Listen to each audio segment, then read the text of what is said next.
My name is Olga. I do institutional finance marketing, and I took the NLP practitioner course.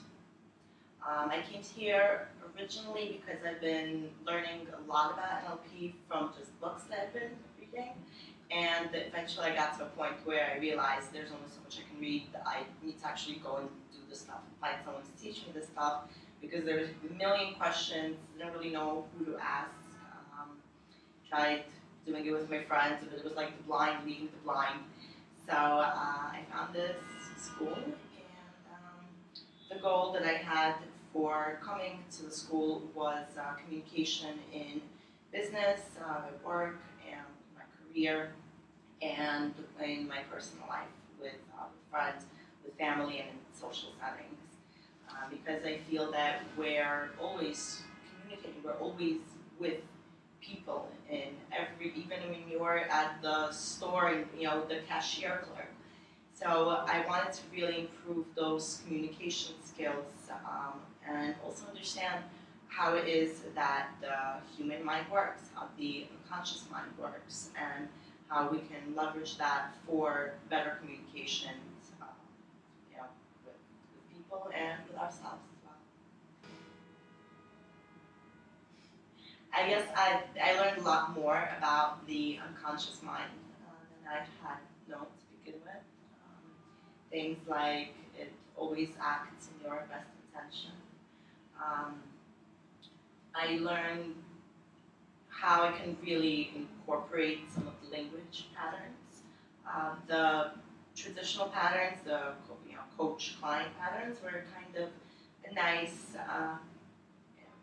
side thing for me, just possibly use with friends and family, because they always come to me for advice, and I'm like the family shrink.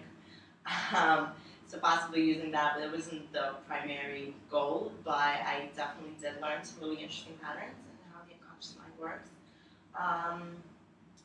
And yeah, and one other thing was why hypnosis and NLP is two sides of one coin.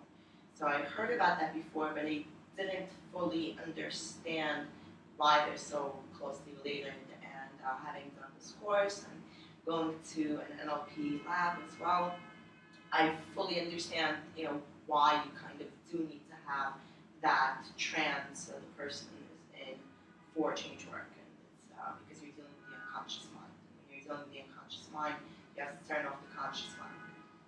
So hypnosis is basically the way to go, and even if it's a mild form. Oh, you guys are great.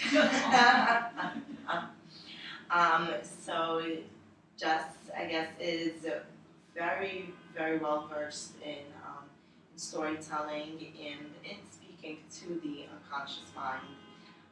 She really conveys the subjects in a very fluid manner, and I think everyone is completely tranced when Jess is speaking. She puts you really into the story, into the content, and she makes it come alive. It's vivid in everything, the sounds, and the imagery, and the feelings, and I think the teachings kind of register on an unconscious level because you're in this state of trance. Sarah is amazing at really conveying things also to an unconscious mind, because she has this kind of childlike way of connecting with the unconscious mind, which can be very childlike, and great with